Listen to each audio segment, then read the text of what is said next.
as Black people, we've been migrating for centuries, voluntarily and involuntarily. And so at the foundation, at the core, with Blaxit Global, I say for any member of the diaspora who feels like their heart is calling them to a land that is other than their own, go explore it, right? Go see and test it out. I don't feel like, we have allegiance to our home country, be it the United States, Canada, Jamaica, wherever, right? That said, I can't ignore racism in the United States.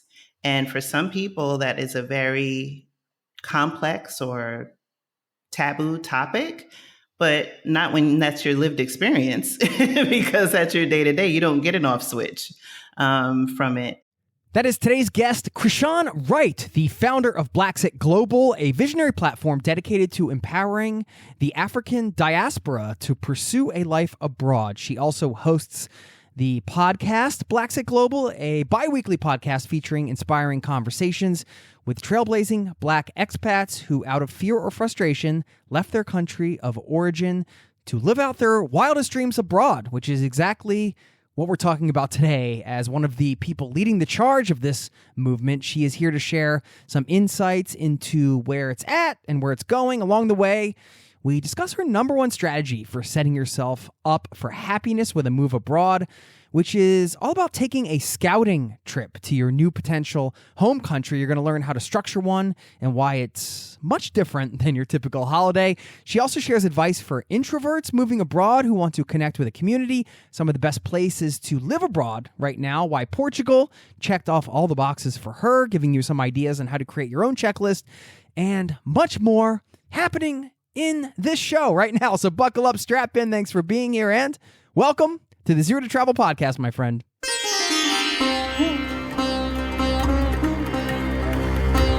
You're listening to the Zero to Travel podcast, where we explore exciting travel-based work, lifestyle, and business opportunities, helping you to achieve your wildest travel dreams.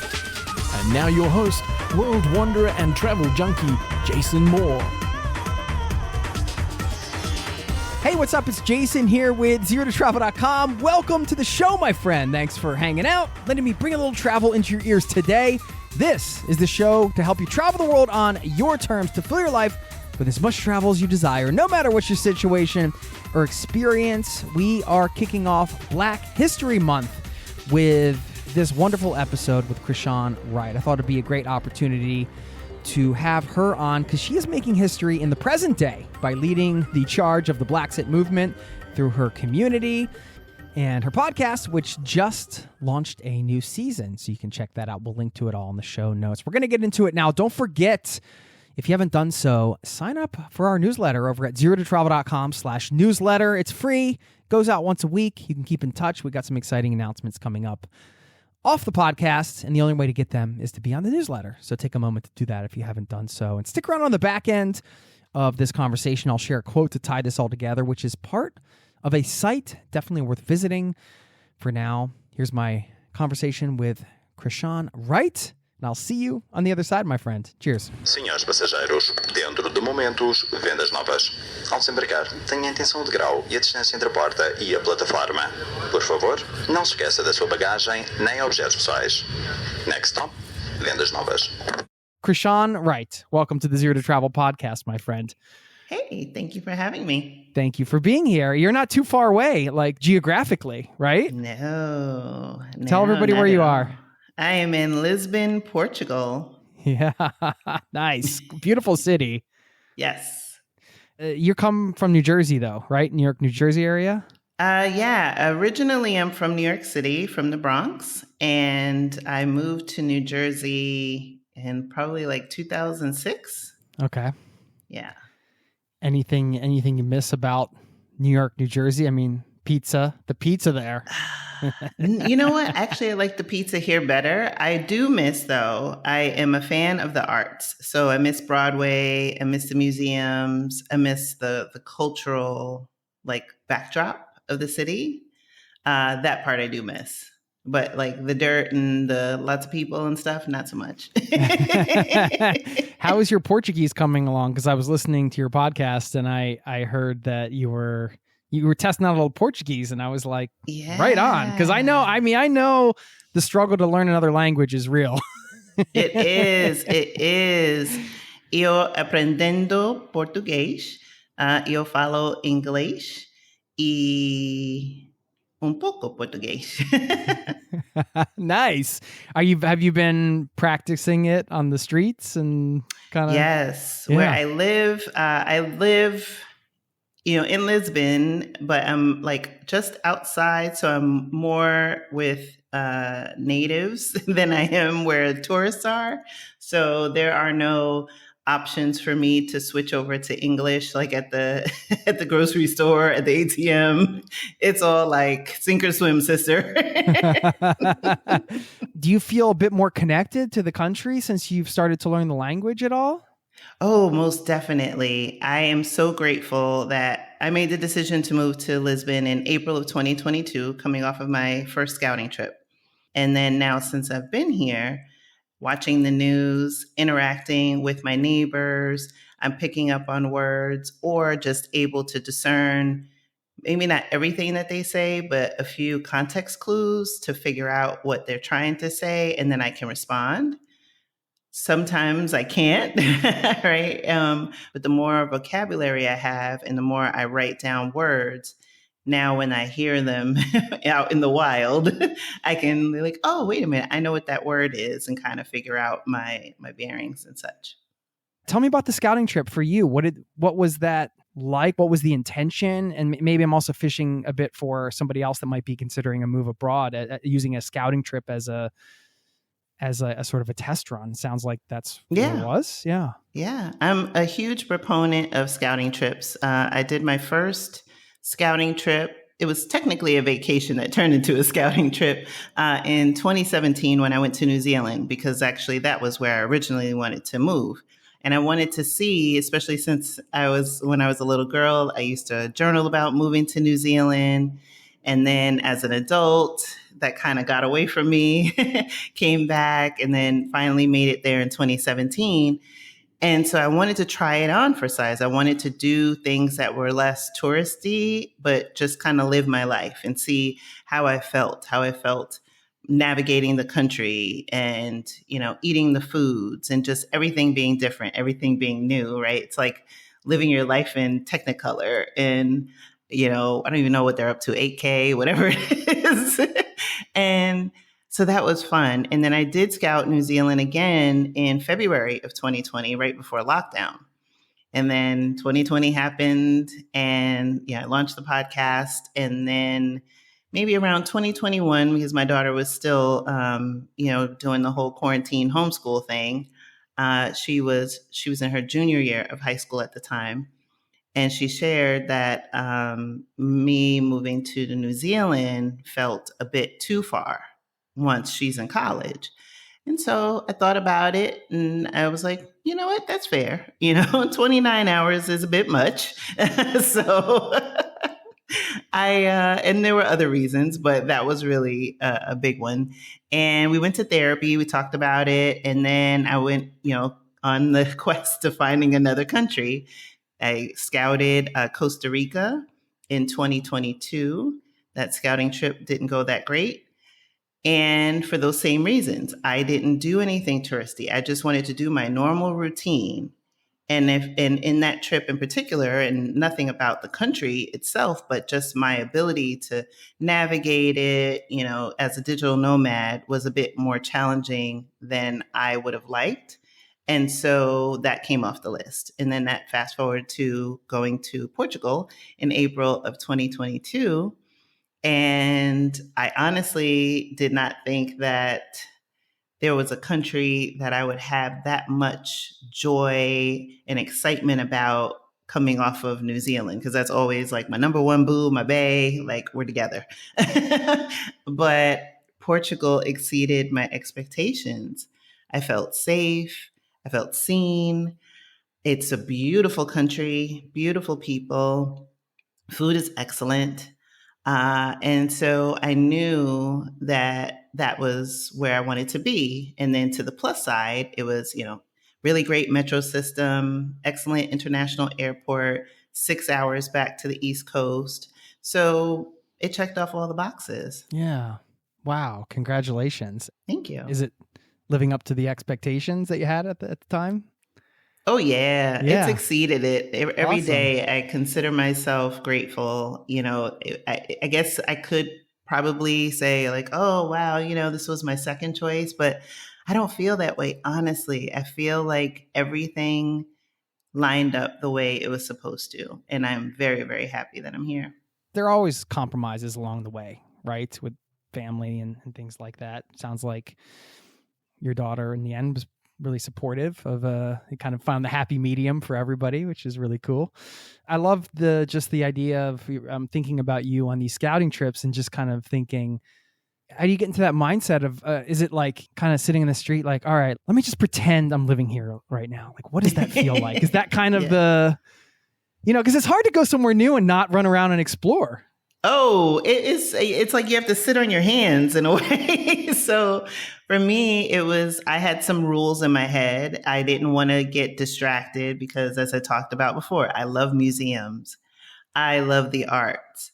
And so I had to just, Chrishan, you are not going to a museum. You are not doing all of that stuff. You need to see if you can live here, right? So it was more like looking for hair care products, navigating the metro, making sure I wasn't feeling intimidated or closed off, as I was looking for areas in which I wanted to live, especially on that second scouting trip.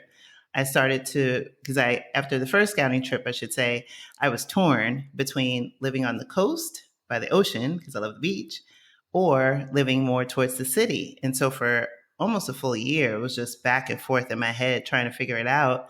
And then when I came in April of 2023, I was looking at different areas of the city. And then that's when it was like go time. I needed to, make my list and my criteria and hone down where I wanted to live. And if I were in places that, seemed nice, but it was too rural, or the closest store was down a hill and, like just things that had really started to matter in terms of my everyday life. And I moved abroad with a fur baby. So I had to think about, what is it going to be like navigating this country and the city where I live with a dog and, making sure her needs were met.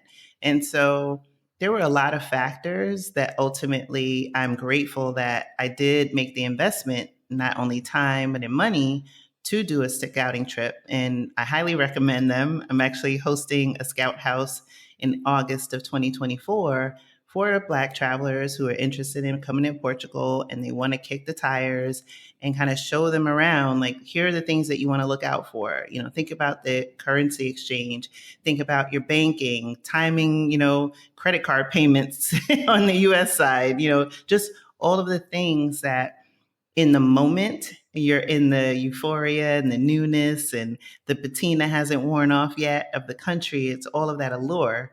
But then after a while, it is every day, right? Every day you're not, in a castle and, eating gelato or on a rooftop having, a nice drink. At some point, you just have to live. Yeah. Living could involve eating gelato every day, though, couldn't it? I'm a fan part. of it. I'm only speaking for myself, but from personal experience, maybe no.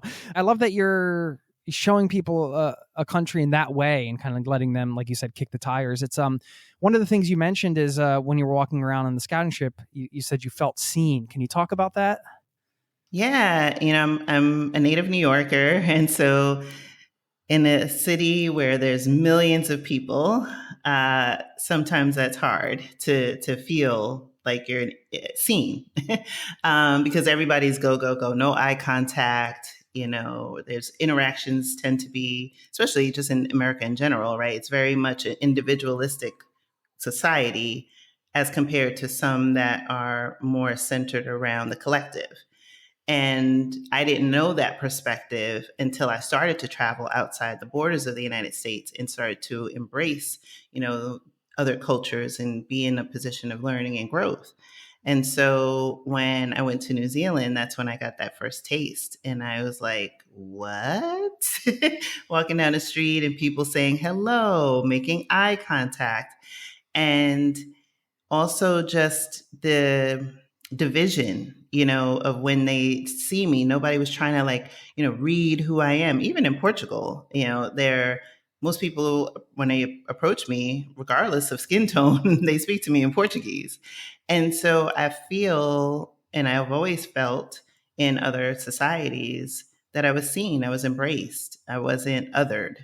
That's not to say that I haven't had interactions with people from other countries. Like when I remember when I was in Greece and I was at the Acropolis and there were tourists from another country and they were kind of pointing. I can get that, right? Especially if you come from a homogenous culture and you're not used to seeing other people. I perceive it as rude, but maybe it's not in their country. So I give people a little bit of deference there.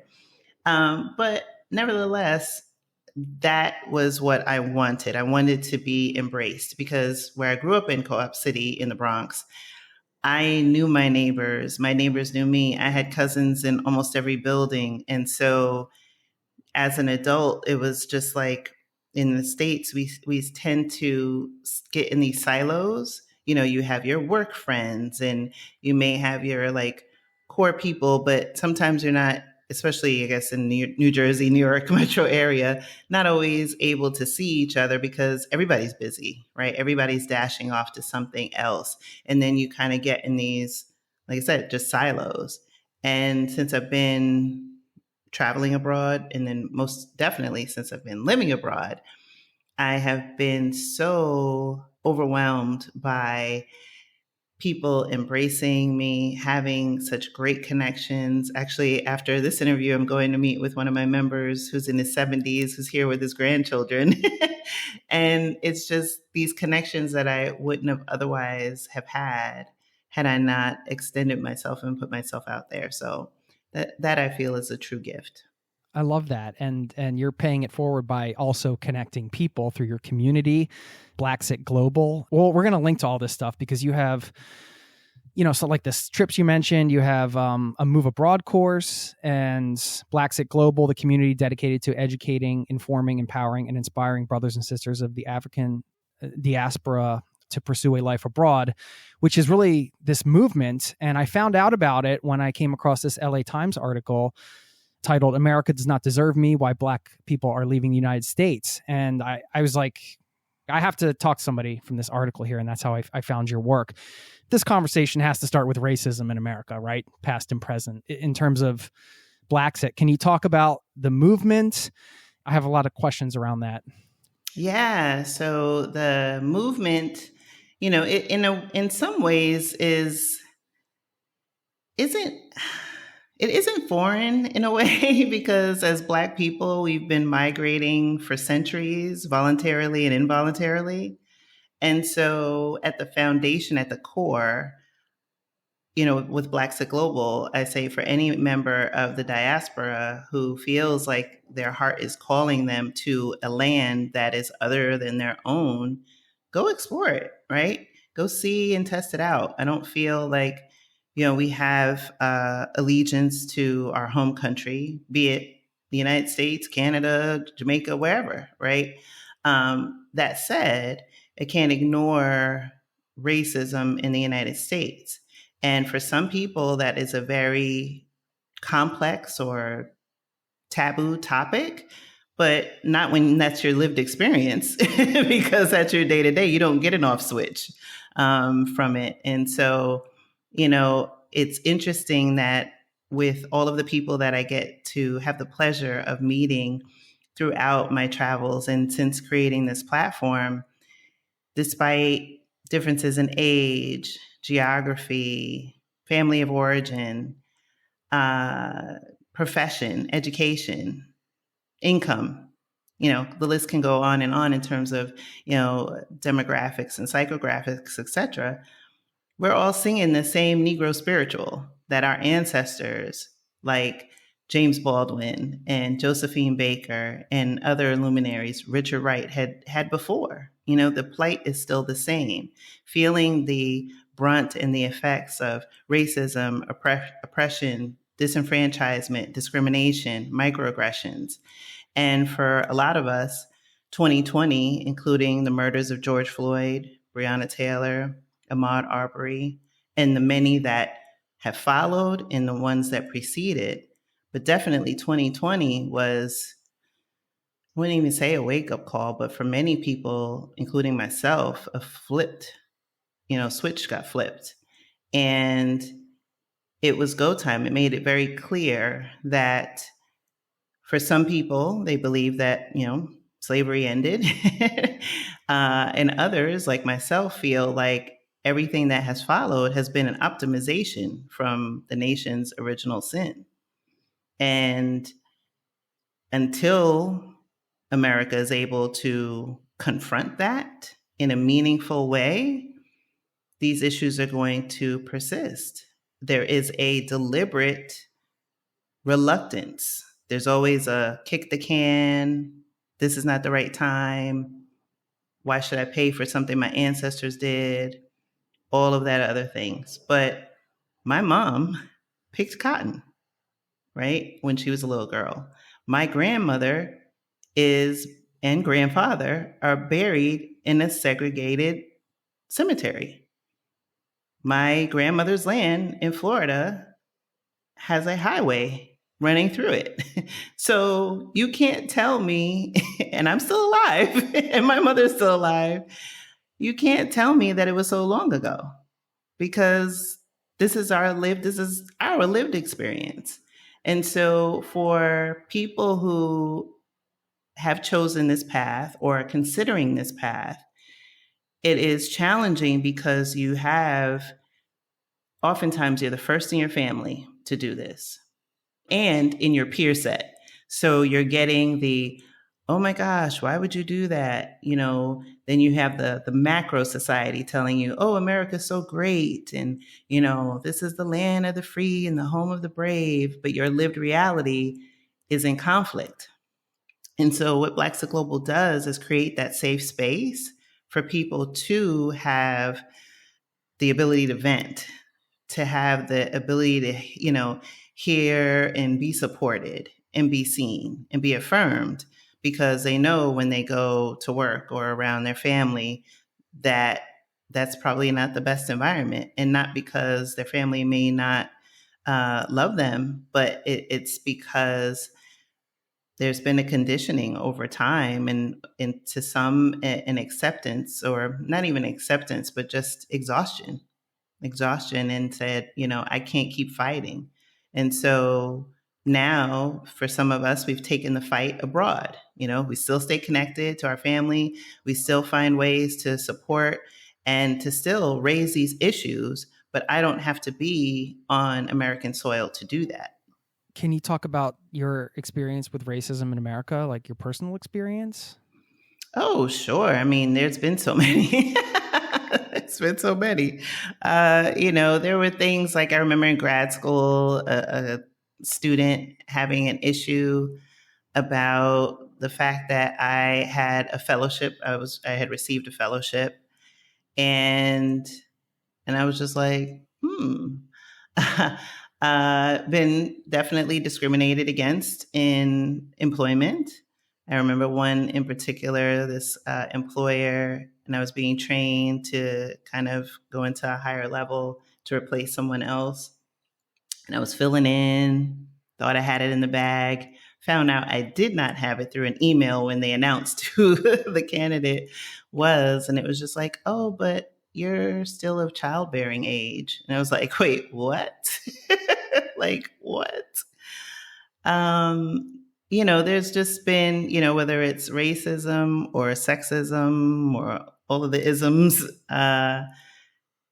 it's been an experience, the othering. Do you belong here? The interactions with police. It's just a lot. And what I appreciate being here now on the other side is having my mind right back, right? Having this free space in my mind, because I'm not second guessing oh, wait, should I not have my hands in my pocket? Should I not have my hood on my head? Should I, fix my resting bitch face? But this is like my face, right? Because there's always this air of making white people feel comfortable, right? I don't want to make my hair a certain way. That was another thing. When I changed my hair, it would just be like this whole big thing. And it's like, but it's my hair, right? And so it's exhausting. It's exhausting to have to deal with that. And then to go other places and it not be an issue. And I remember in Greece, these Greek women would come up to me and they were like, oh my gosh, you're so beautiful. And same when I was in Indonesia, had great experiences in New Zealand.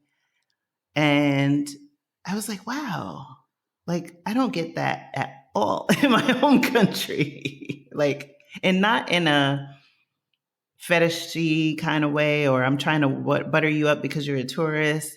It was like, because you can tell like a genuine interaction between some people. And I'm like, I don't even get that in my home country. And so that had me start to chase these experiences, and other people who have been doing this start to feel the same way. And by creating the platform and having conversations with Black expats, that's when I realized that these interactions weren't just unique to me, that these interactions were the interactions that we have outside of the US. And it's not to say that racism doesn't exist in other lands, because it does, and racism isn't unique to Black people. But what I will say is that the level of racism outside the US is not lethal. Yeah, I mean, couple things that came up. Exhausting as a word. You just painted the picture of it there. I mean, thanks for sharing your personal experience. You mentioned the Black Lives Matter movement. I think a switch flipped for a lot of white Americans too, in a way, like, just starting to acknowledge white privilege, which I want to acknowledge here right now. I never had to deal with microaggressions, or if I see the police, are they going to kill me today? These kind of things you're talking about, or how my hair looks, or any of this stuff. And I mean, if anybody listening to this questions any of that, I mean, I'm going to link to some stuff in the show notes. I would definitely encourage you to read the book Caste: The Origins of Our Discontents by Isabel Wilkerson. Incredible book. And there's a talk by Peggy McIntosh, who coined this term, white privilege. I mean, it's embarrassing to me that it took so long to kind of come to some of these realizations, just not thinking about this stuff growing up and really understanding it. And I can't understand it. I can only understand it how much I can through reading and these conversations. But when I saw the article and I saw what you were doing, we share a lot of unconventional lifestyles here on this podcast. And like you said before, yes, everybody has different circumstances, but perhaps for some people, if this is something that you just can't deal with anymore, there perhaps is an option to change your environment by getting out. Hearing what you're saying and kind of reading about this stuff, I mean, it's no surprise that this is a bit of a movement, right? And maybe more than a bit of a movement. What are some of the other reasons based on your interactions as far as leaving the U.S. Specifically to move abroad? Yeah. And, I know a lot of our conversation is centered around the US, but, that's the reason why it's Blaxit Global, because I have conversations with people that are in other countries, but there are definitely similarities. But to talk about other issues, it's business and entrepreneurial endeavors that they may not have been able to pursue. So, for example, there's a gentleman here who has a jazz club that he opened, and he, if you were to do that in the United States, they were, in New York City, nonetheless, right, which would be like a comparable, right, Lisbon, Portugal, in terms of being a metropolitan, cosmopolitan city, it would be thousands of dollars a month in rent just alone, versus a couple of hundred, right? So if you fail, you're out a couple $100, right? Just the economics of it. Yeah. Yeah.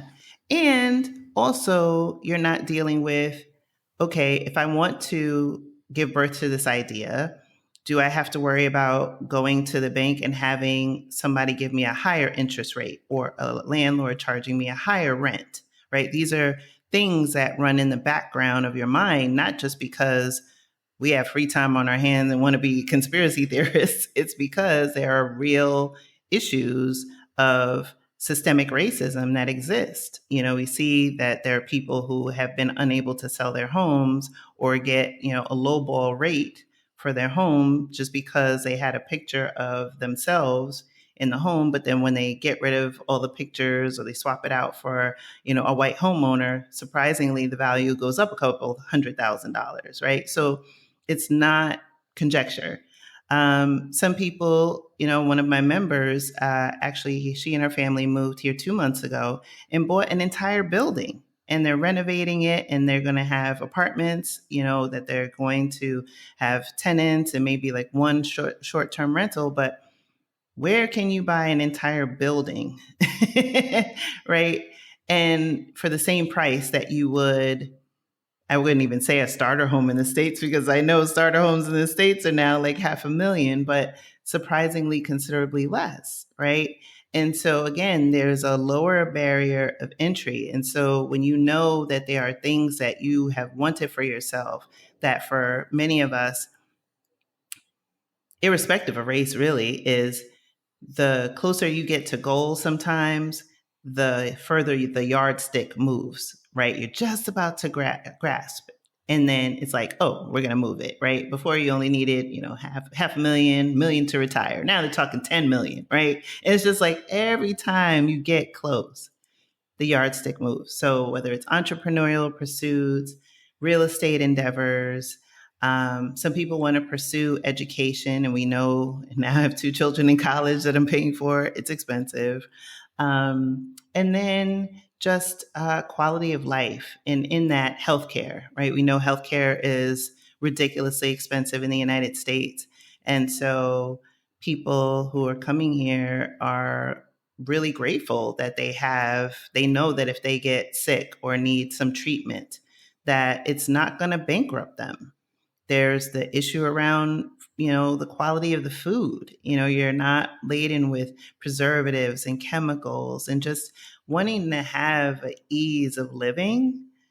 And that is something that, unfortunately, despite all the rhetoric around America, there are just certain things that when you look at the numbers, when you look at the facts, you can't ignore. There's a high Black infant mortality rate. You can't deny that. There's a high Black maternal infant mortality rate. You can't deny that. That is fact.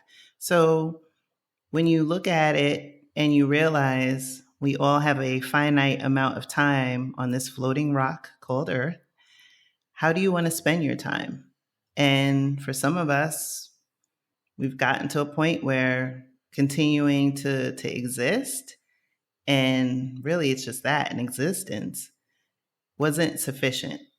And that we could take our talents, our skills, our education, and put it to our own use. We can start businesses. We can, relax and take naps. We can eat good food and meet great people and enjoy our lives and not fear interactions with the police or the proliferation of guns in America, which is obscene. And just know that you can have a life well lived. Thinking back to sort of one of the peaks you had with like just being exhausted by the society in a way, right? Putting yourself back there and now where you are today, I just wanted to hear a bit more about how your daily life has changed or improved. And maybe some negative things too, and we could talk about the negatives of living abroad later, but I think quality of life definitely has improved. I sleep. Sleep is good. Sleep is good. And I realized how much I was sleep deficient in the States. Like these whole like blackout shutter things they have going on in Europe. Yeah. It's a beautiful thing. They work well. I remember that first night I was like, what? Is this what I have been missing in my life? I sleep. The dog sleeps. Yeah. She used to wake up early. Even better, right? The ability to be out, and I definitely describe myself as an introvert, but I'm out in these streets now. And so a couple of nights a week, I'm out, either just being out and about, running errands. Like the other night, one of my friends came down from the Silver Coast and spent the night, and I'm still putting my apartment together. And so I had washed my sheets and hung them to dry because I don't have a dryer, and they were damp. And I was like, So like 10 o'clock at night, I went to the mall and I bought sheets and some stuff for the house. And the malls here stay open till 12, till midnight. And I got back home maybe like 12:30. I feel safe, 2 o'clock in the morning coming home. I'm not worried about someone accosting me. I'm not worried about being shot. The food here is, like I mentioned before, it's incredible. I'm going to Italy in a few weeks because I can, and it's reasonable because I can, and so that has been really great. And the cost of living, I cut my expenses by easily 60% because I'm out a lot. But even on the months or weeks that I'm out quite a bit, I still haven't come close to what I paid just in rent in New Jersey, just to kind of give you like a comparison.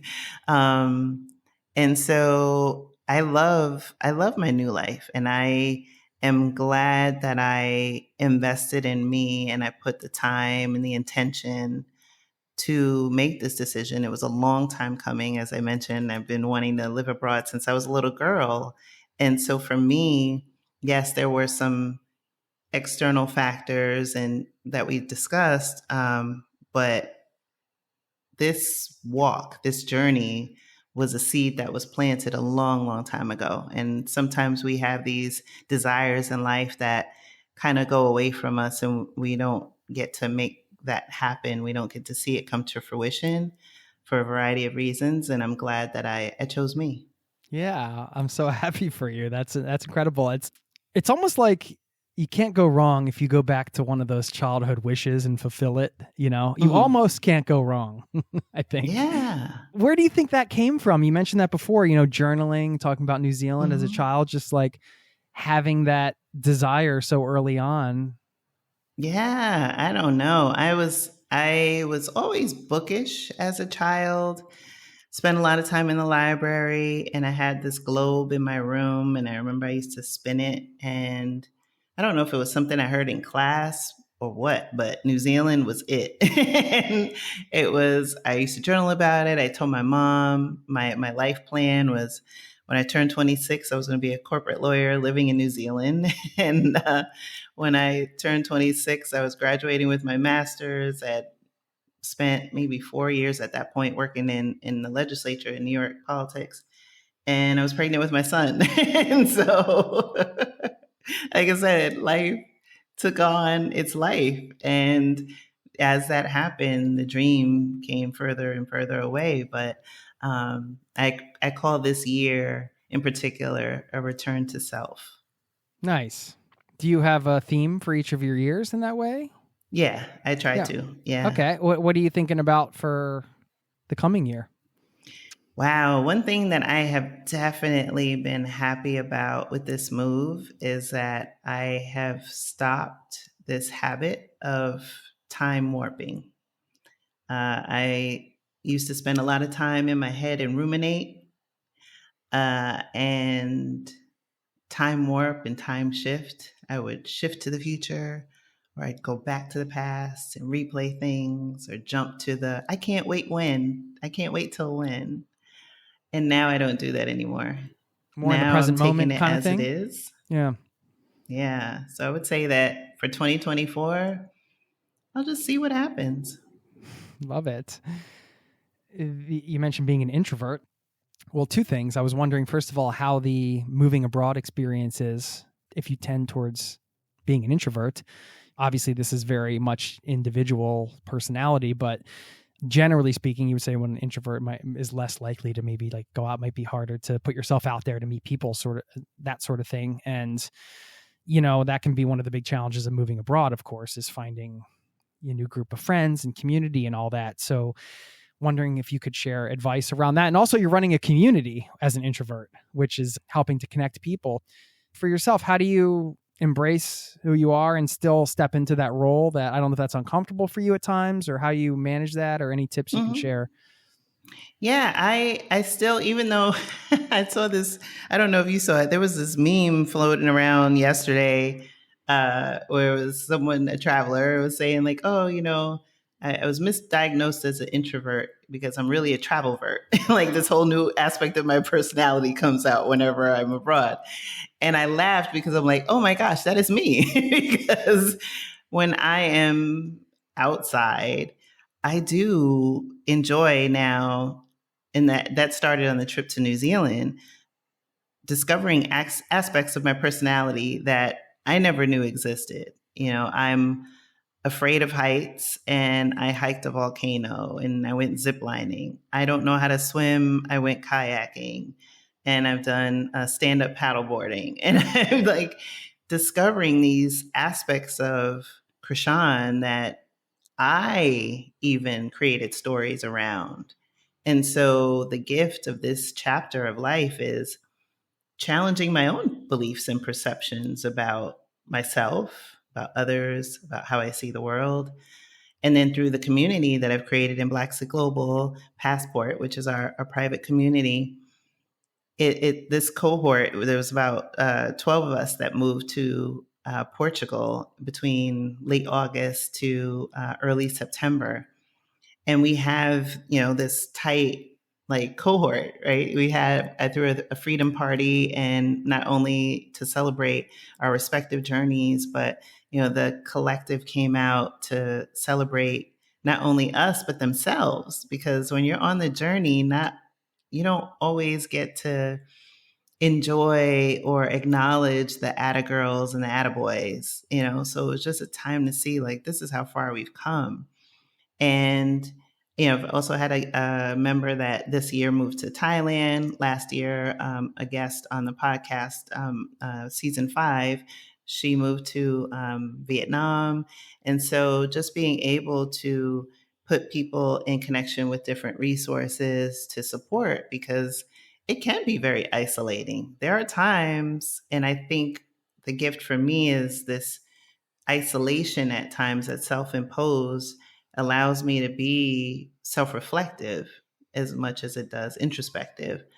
To know that there are times where, just like my cell phone needs to get plugged in, I need to have some alone time to kind of re-energize, refuel, and then I can get back out there. And so what I love about community and the self-awareness, I X'd out some neighborhoods because I knew that either distance or a variety of factors were going to have me migrate to my default, which is to be insular.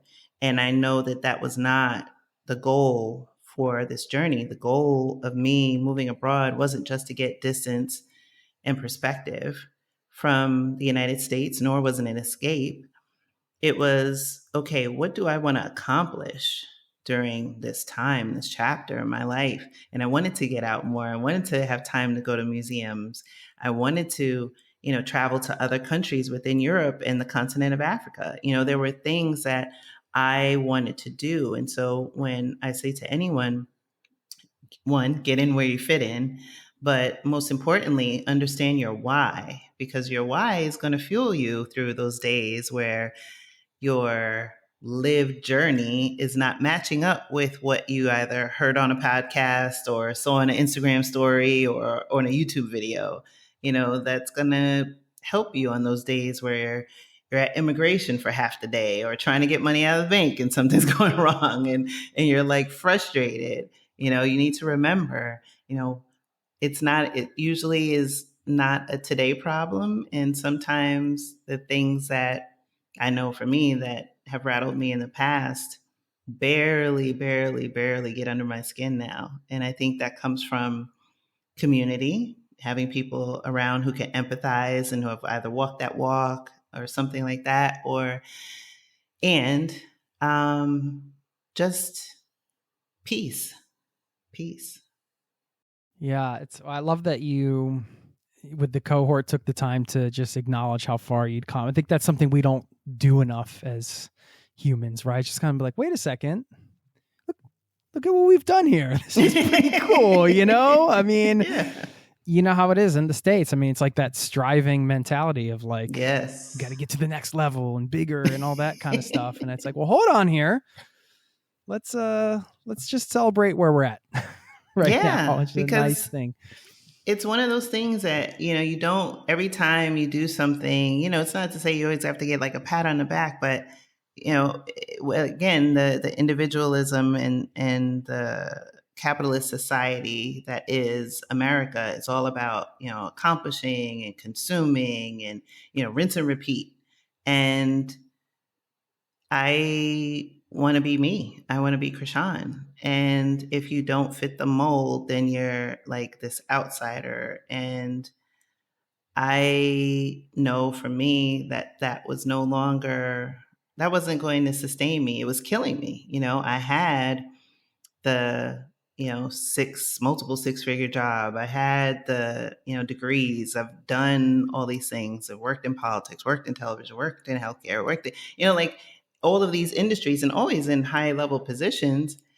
And that's when I realized, like, I'm doing what I can to affect the system in a positive way. But despite my best efforts and level of influence, it's actually working as it is designed to. And so when I was confronted with that reality, it was like, okay, now what do I do with this, right? You can't unsee it. So I had a choice to make. And like I said before, I chose me. And there's no regrets. I'm having a great time. My kids are doing well. My mom's doing well.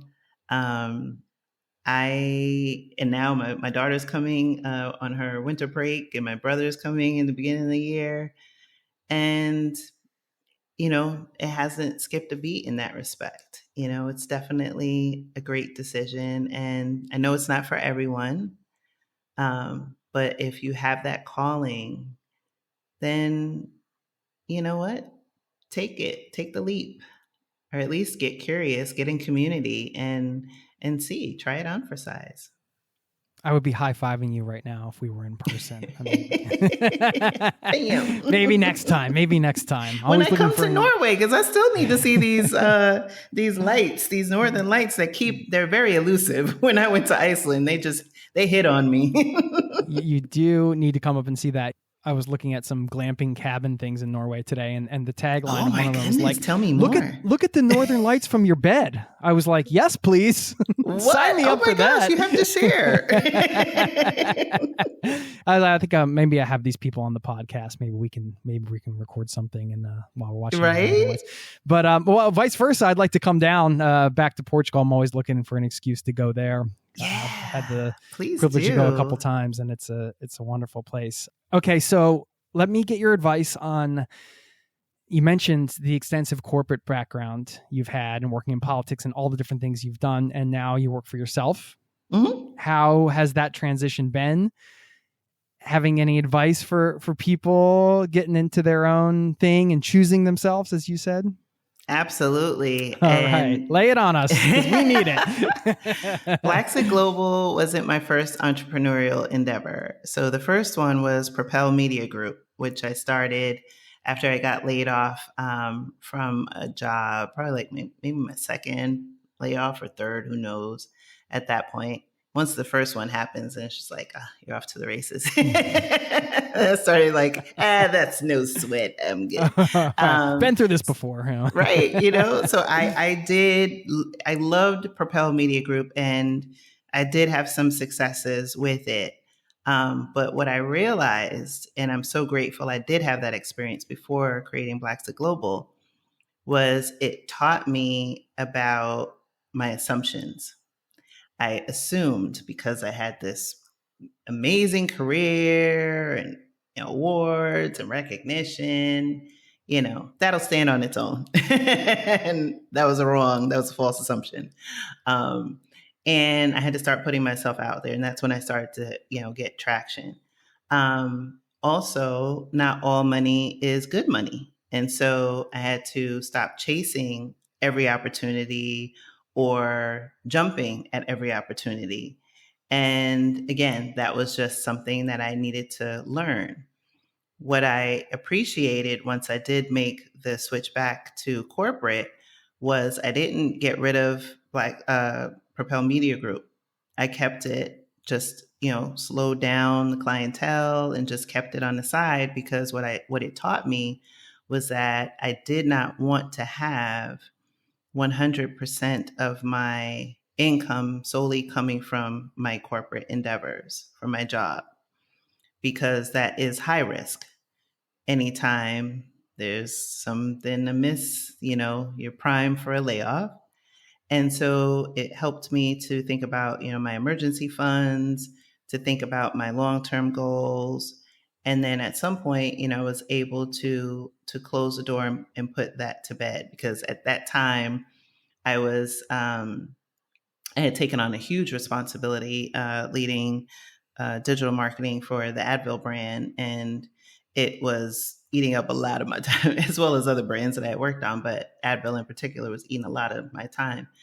And so I put that to bed. And then fast forward, when I created Blaxit Global in 2020, the beauty was I had all of that experience. I had not only my corporate experience in all levels, but also the strategy of working with these big brands, right? The strategy was always with me. I didn't have my multi-million-dollar corporate budget anymore, but I could apply the same skills to build a community, to create the thing that I wanted in the world.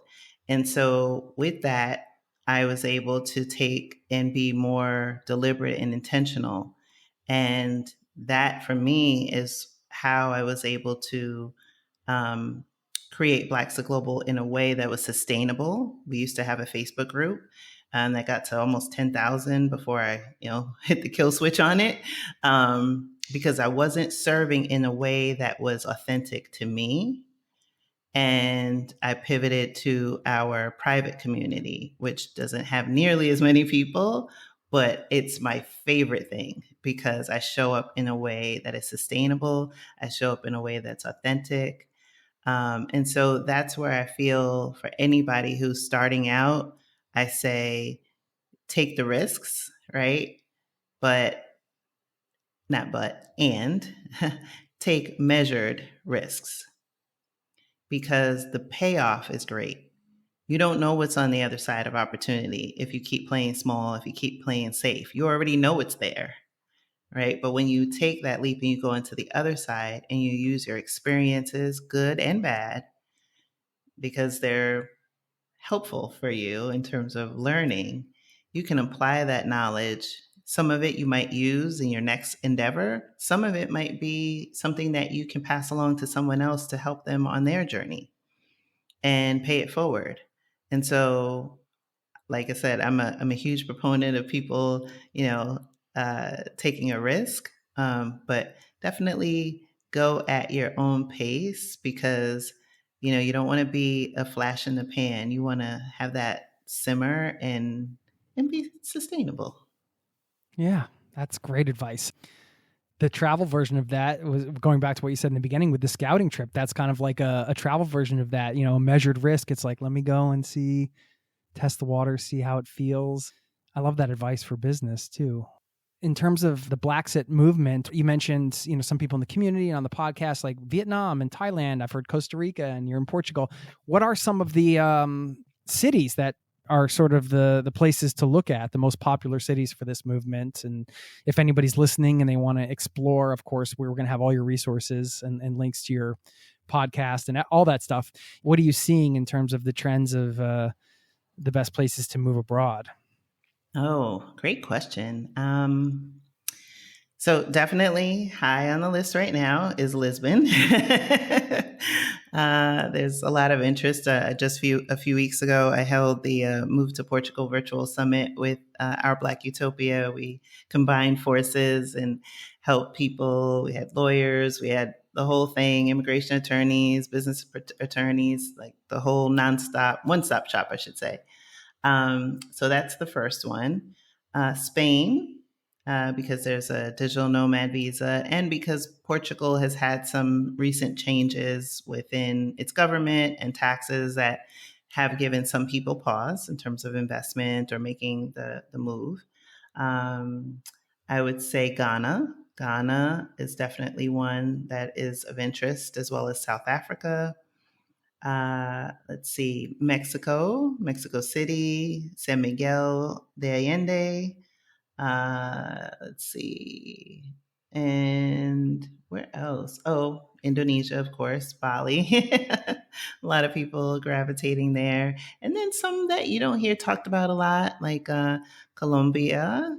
And starting to hear some interest in Argentina. Just it's growing, small, but I would say it's starting to, peek its little head up. Nice. Okay. That's a great breakdown.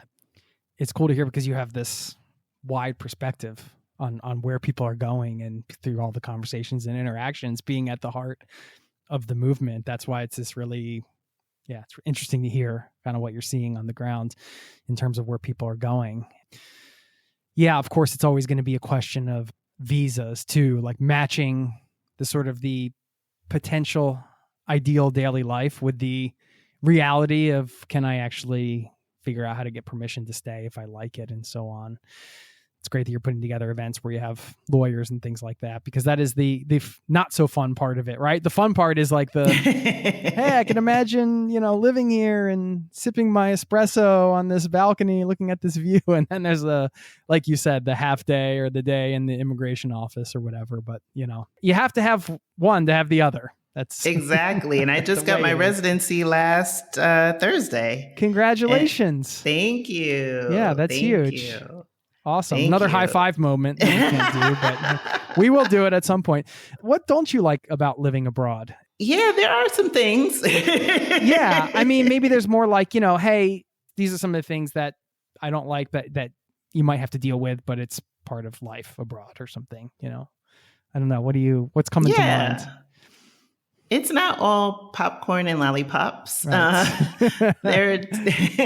There are days where, like, for example, I can only use Portugal because it's the only country now that I've lived in. Everything else, there's 16 countries I've been to have been tourists.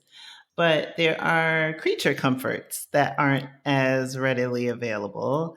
My family hails from the South. My mom came up north in the Great Migration. And so I miss grits. That's been like a big thing. And one of my members who's stateside is bringing back grits when she comes for me. And I had another member a few weeks ago that was here on her scouting trip. She brought me the shade of lipstick because the brand isn't sold in Portugal. So there are those things that, you're not running to Ulta or wherever, like just the things that were kind of like rote and available are not. It's definitely also helped me in some ways. So, for example, when I first got here and I was like, getting my house together and just do the easy foods, I was like, I'll just make pasta. And I'm like going through the aisles, I got the pasta. And then sauce is in a completely different aisle because that's where it made sense, I guess. But there wasn't sauce. There were the ingredients to make sauce because they don't have prepackaged sauce. So I did have to go to Lidl. They have tomato sauce in the way that Americans remember tomato sauce. But, in most Portuguese stores, it's like you'll find the components to make sauce. So a lot of things that were prepackaged that I could just have my little quick meals aren't here. Or the brands that I might have gravitated to are now in the international aisle, and so they're more expensive. Another thing that has been a challenge is I'm pretty tall. I'm like 5'8", 5'7", 5'8", and I have big feet. And so, and I got rid of like pretty much all my shoes before I got here. And one thing that I did ignore, and as I'm thinking of how I'm going to answer this to say it, it's like my default, my normal like introverted ways. I'm not a shopper. I'm not a big shopper. So the fact that I didn't really go to the malls when I was on my scouting trip wasn't like, oh, I should do this to check out the stores. It's just, that's not my normal routine. So I didn't even think about it. So when I got here, I got humbled really quick because one, the US brand or US size is different. So you have to go to the European size. And then my size shoe was like some outrageously high number that they don't tend to have in Portugal. It's not that they don't make it in the European Union, but Portuguese people are just about yay high, 5'7", 5'8", maybe 5'9". So sneakers aren't a problem, but like dress shoes, anything like that, So I've had to like start to look at Amazon Germany. I have my upcoming trip to Italy. I'll have to source shoes there because I can't find shoes at all. So it's been interesting in that way. Like I can't just run to the mall and find what I'm looking for. I have to like think and be ahead of the game because it also doesn't come as fast as I might be used to in the States. And so those are things and I see as opportunities for me to just, level set my own expectations. And it's not an insurmountable thing. It's just an inconvenience, but definitely if you're, of a certain height, you might want to check these things out. I get it. I love that you said, it's an opportunity. You come from a place where you're so used to just getting kind of whatever you want or need all the time. And maybe it shouldn't be that way, right? So then when that's taken away, it's like, it can be frustrating, but then also there's a lot of lessons in it, I think, too. It's so funny because when you mention the grits, because I find that this is a common theme for sure for people that live abroad. When I ask them questions around this type of thing, it's always some food that comes first, right? Like it's for me too. Like when my mom comes over, it's just my poor mother. She has to carry a suitcase full of stuff from America, and like really 85% of it's food, and it's not healthy food. It's like Cheez-Its or, the stuff that we can't get here, it's just, you can't help it. You just crave these things. Your body is craving the Cheez-Its. Yeah. My kids are still asking for the goldfish crackers. I'm just like hanging my head. Sorry, I hate them all. But after I saw a $20 box of Lucky Charms downtown at the specialty shop, I was like, oh no, we're gonna have to find another way. Yeah, I don't blame you. Anyway, I'm not that hooked on Lucky Charms, so that wasn't a problem, but it is an opportunity. And in the beginning, I think going into like the grocery store, for example, I was so frustrated with the lack of options for certain things. Like, what do you mean they only have one or two brands of peanut butter? Like, how do they not have more? How do they not have more? Yes. I eat a lot of peanut butter on my bananas. True. What can I say? But, after a while, it's just like, how many options do you need? Do you need a half an aisle full of peanut butter? I'm just using that as an example, but it kind of streamlines. It's like one less thing to think about. It's like, well, this is what I'm getting. I'm getting the Mills peanut butter. There isn't really that many other options. It's interesting that you say that. You're right. Yes, it's a smaller consideration set, which I appreciate it because sometimes at the grocery store, I would just spend way too much time in aisle because I'm trying to find the brand that I'm looking for, but then they move it or whatever. But it's interesting also to see the areas of the store where there are a lot of selection. So in Portugal, the wine aisle wraps around the store. You get one peanut butter and like 9,000 wines. It's like bottles on bottles on bottles. It's Alentejo, Stubble, Dow, like all these regions, right? And then the other thing I see that they're serious about is yogurt and pizza. Like the yogurt aisle is insanely long. I'm like, I didn't even know that there were many yogurt selections. And it's just yogurt for days, and pizza. So interestingly, like wine, pizza, and yogurt, those are the 3 aisles that you will spend some time in. You got your dinner and drinks with like a healthy-ish dessert. Exactly. You're good. That covers it. It's awesome. What are you excited about coming up for you? Oh, wow. What's exciting you right now? So there's been a request to have another Freedom event. I won't say it's a dinner. I'm kind of thinking maybe a brunch, because it'll be spring. I want to mix it up a little bit. So I'm kind of loosely planning that in my head. Right now, I'm beginning to record season 6 of the Blaxit Global Podcast, and we're coming back on air in the beginning of the year. And outside of that, oh gosh, wow! Like I mentioned, the house, the Nomad Noir house that I'm hosting. We have a meetup in June for Juneteenth, and we're gonna have a boat party. And I'll also have a boat party in June as well, because I'll be celebrating my 50th birthday. And so happy birthday! Yes. So I'll be doing something somewhere, whether it's here or maybe Italy or somewhere else. But it would definitely include a yacht of some sort somewhere. Sounds epic. Go big or go home. That's right. Happy almost birthday. Congratulations. And thank you for taking the time to speak. Of course, your website, blaxitglobal.com. We'll link. Is that the best place? We're because you have the podcast there and the link to the passport community. And is that the best sort of place for people to go to just find all the stuff? Yes, definitely. Yeah. That is, all roads lead to home.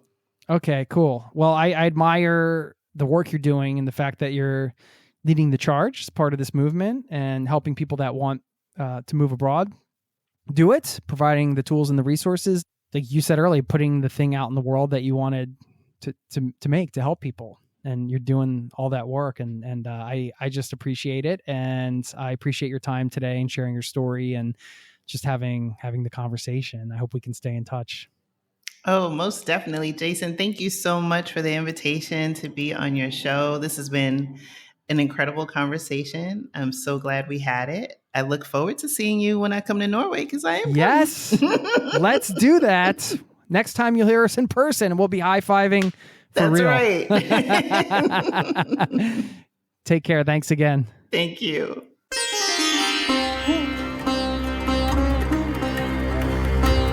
There you go. I want to thank Chrishan once again for stopping by the show. I'm so inspired by her work and what she's doing as a part of this movement. So I want to thank her for her time. Hope we can have her back on again in the future. I am going to wrap this one up with a site that's worth visiting, and it is the Martin Luther King Jr. Memorial in D.C. I'm going to read a little bit about it from nps.gov, and I'm going to leave you with a quote. And here's a little bit of history around why they included this quote in the memorial. So I'll start with quote. The quotations engraved at the Martin Luther King Jr. Memorial, listed below, were thoughtfully selected to show many facets of King's thinking over the years. The quotes include excerpts from his letter from Birmingham jail to his Nobel Peace Prize acceptance speech, and the, quote, "I have a dream" speech delivered just a short walk away at the Lincoln Memorial in 1963, among many others. Each quote is worthy of reflection, not only for what it recalls of King's own time, but what the ideas mean to us all today. And there's a list of quotes. I can link up to this article in the show notes on nps.gov. But I wanted to highlight the quote on the statue itself. This is from the "I Have a Dream" speech in Washington, D.C. on August 28th, 1963. And the quotation serves as the theme of the overall design of the memorial, which realizes the metaphorical mountain and stone. And the quote is, "Out of the mountain of despair, a stone of hope." Thank you for listening, and I will see you next time. Peace and love to you and yours. Cheers. This podcast has been brought to you by ZeroToTravel.com. Ideas and advice to make your travel dreams a reality.